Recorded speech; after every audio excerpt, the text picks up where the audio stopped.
Alright guys, good day. We are back once again and we will be featuring Subong sang another nga brand siyang Motorheads. Last time we featured sa may diversion road nila nga brand Subong, very new. Soft opening pa lang, very unique kay bago naman na services ang ila nga ihatag which is retail and also sa mga servicing sa inyo nga mga motor, mga change oil and all i-explain na Subong sa katon diri nga guest kag hindi lang nila wala ko aton nga guest kay hindi ni siya liwat ang manager din nila or sino lang nga tao but the man himself ang utod ni Sir Lance. Now we have Sir Steve. Sir Steve, salamat yet for having us. Thank you for having me. So Sir Steve Subong, just to give a little bit nga background of Motorheads Haro.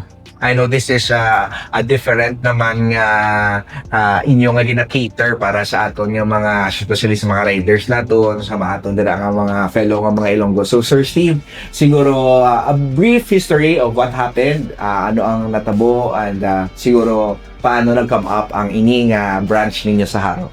Yes, nag-open kami branch dito sa Haro, mainly to focus our retail customers. Because kita nyo man sa diversion, ga-cater siya sa wholesale. Yes. So, nag-meeting kami sa mga brothers ko, nag-come up kami nga we have to open a store that will only can cater mga retailers. Yes. At least, tanan naman ng mga item, mga premium item natin from tier, let's say, tier S, tier A, tier B, tier C, we can cater them sa mas as we can. Kasi syempre, ang pwede naman display tanan, may space kami ma-display sa ila, makita nila, makakita nila. Yes, among gina. So, among dream goal sa Haro Brass is that na if ever may premium item, syempre, kung makato ka muli sa store, hindi man makita nyo ang item muna, hindi syempre gusto nyo makakita. Gusto ma-feel kung ano siya kanami, ay, ma-compare mo siya. Ay, mo nga brand, may brand A, may brand B. Yes. So, may choices ka. You can choose from brand A to brand B, C, or hasta Menda. May choices ang mga customer. So, in short, makapiglit din sila kung ano ang gusto nila para sa motor nila. Okay. Hindi lang limited lang din mga brand. Okay. So, limited man ang ila choices. Tama. Mas better gid nga limitless ang aton choices para at least we can cater gid man bagay sila yung amo di gusto ko, amo ginamit sa motor ko, something like that. So, that amo nang among goal diri sa Haro. At the same time, mag-offer man kami sang service na like one-stop shop. For example, may patakod ka, Yes. bakal ka, patakod ka, Yes. pa-cater na mo. Wow. Yes. And as much as possible, we will try nga ang amon labor is quality gid. As much as possible, amon ginang patindugan. So as much as possible, quality ng item, quality man.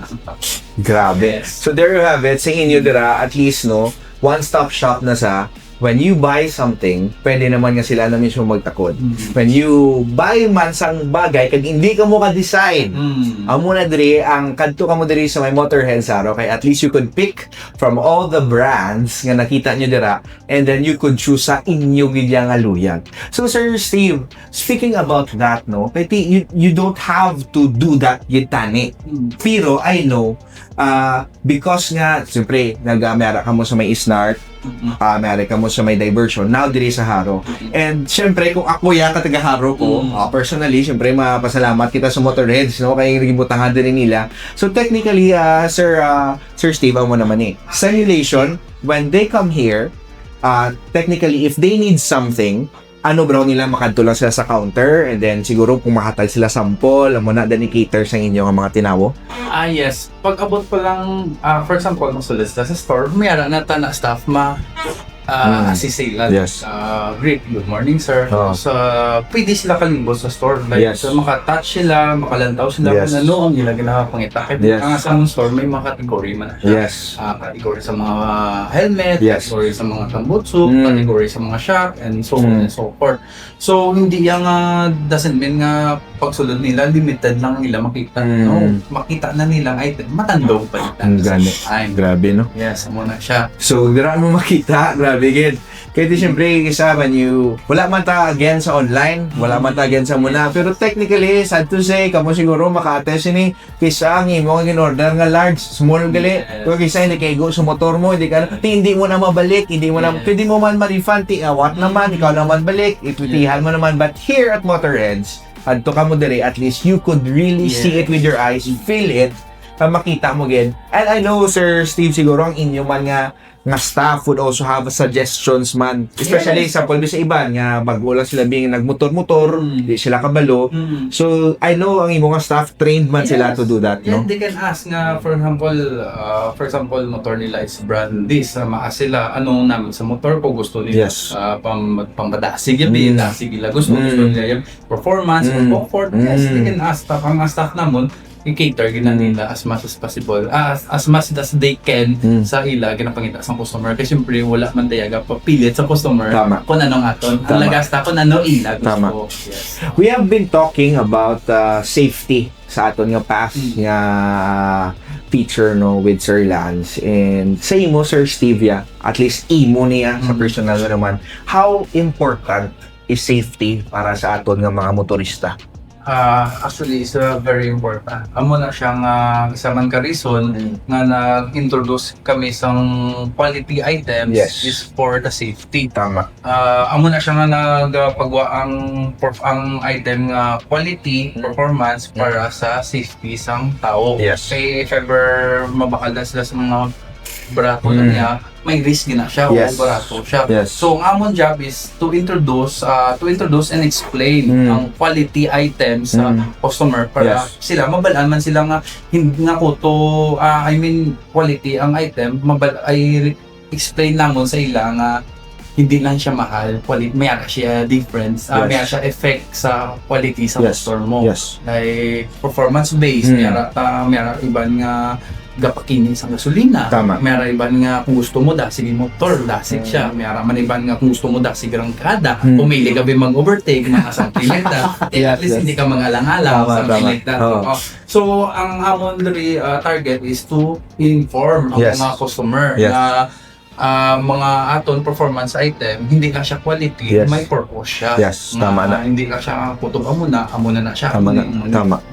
So technically, balaan ko man, no, subong, as you could see, kung focus na ko mo sa news, may mga balita sa amo ni, balita sa amo na. Pero, mas nami kaya safety first before fun, no? Amo gyud ang pinaka-importante. Kaga Sir Steve, siguro next ko naman yung question when it comes to my this is for the next generation siguro. Syempre mga bata, hilig na sila sa motor, hilig sila sa amo ni, and some of them are not from the city. Some of our viewers are from the towns, gapaligid man sa Panay and all. And maybe sa ilang heart, uy, dunami man tani magdako ko mga pares mo kay Sir Steve ba makanegosyo ko sang motor amo na. So Sir Steve, siguro very basic lang gid, anong ma-encourage mo para sa younger generation who wants to start sang ila yang businessman when it comes sa motor?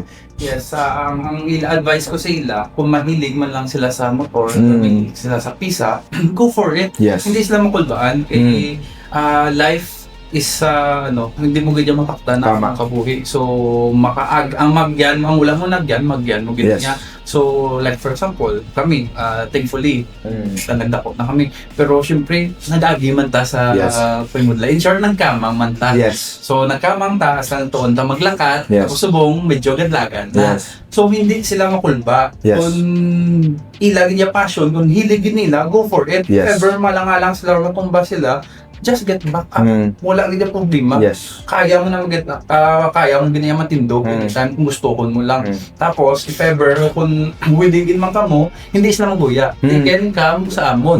Kami makabulig sila. Kaya sila namong buligan. We can have them kung ano i-cater, makater siya sa mga low-end, high-end, or gusto niya performance-based siya, or gusto siya pang tricycle lang. Cater man kami tricycle. Anything. Basta i-explain niya lang sa amon kung ano kinakita dito sila lugar. Kasi syempre, we need to know kung ano nila ginapang cater ng customer, hindi man naman mabalaan. So, pabalo sila, pwede kami ka-suggest. So, it's up to them. Kung i-take nila ang suggestion, pero mabulig kami. So, every time kung gusto nila, kanto sila sa amon. Storyahan natin nila. Grabe, no? There you have it. If you are a motor enthusiast, no? kaga kita mo man ang heart gid no na even kay Sir Steve, even when we interviewed Sir Lance, their heart, it's more than just giving safety. It's really giving us an opportunity para sa inyo dira nga sa mga banwa if you want to start a automobile nga motor nga ano ni nga business, no, tanan oil, tanan na makita nyo pyesa, helmet and all, just go to them. Sir Steve, siguro syempre balad sa tanan nga bago pa lang diring haro, and could you invite them sa inyo nga opening are pasabog ni para sa inyo ha, opening sa wala pa na open, so opening pa lang na di, and we are privileged nga nakakatuto kita dire. So Sir Steve, if you could invite our viewers para sa opening sa Motorhead Haro. Yes. I would like to invite you all sa among grand opening sa March 20, 21, 23, and 24. Take note, mayara kami damo nga freebies, Yes. mayara kami upcoming promo nga tanan nila nga baklon nga mga parts, free installation. Wow, Yes. grabe. Except electrical. Except electrical. At syempre, ang ginamin ko is parts. Yes. For example, basta may mabakal sa aton nga silat or CVT cleaning, hindi na siya counted nga free cleaning. Pero kung pisa gid Yes, ka, pisa. as makaya naman takot. Libre. Wow, grabe. Yes. So there you have it. Kung ako sa inyo, save the date, save the money. Para pagkanto nyo din, that's gonna be March 20, 21, 23 and 24. Kadto ka mo diri so may Motorhead Haro just in front of Hyundai. Kaga diri sa Backpackers Village man diri. Basta tanan na di galabay ligani Saroliko, Tagbak, taxi, Grab galabay man diri no. Bus tanan. And sa ini nga time Sir Steve, thank you gid for having us. Thank you And so hopefully we would inspire more people to really not just have a business for the sake of making money, but it's having business with a purpose. Number one, it's a safety ninyo. Number two, for those of you who want to really be a business people man sa inyo lugar, pwede gan makater ka mo sa Motorheads. Or sa inyo man, hindi na ka mo gusto mong palibog, bakal ka di pisa, bakal ka di, tapos di ko na ipa-install, di ko na imo na. Kadto na lang ka mo dire sa Motorheads Haro, especially sa opening nila, kay libre ng ilang installation. And for those of you business people who want to be featured next at on your vlog, please message us and comment down below. Come again! Hindi ka mo maguya-uya kadto ka mo diri ang staff sa Motorhead Haro. They are very accommodating, kagina pa lang, gagwa pa lang kung ganito sa salakyan. Though gusto na ko nila ihakwaton tanan. So, bato nga amo na sila ka very accommodating. Amot na pressure sila siguro sa Motorhead's diversion pero joke lang. What I mean is, kung amo na sila mag-treat sa amon nga wala kami nila nga nakilala, amo man na sila sa inyo. So thank you very much Sir Steve for having us. Thank you so much. God bless everybody. See you on our next vlog. Kato na kamo di sa Motorhead Haro. God bless.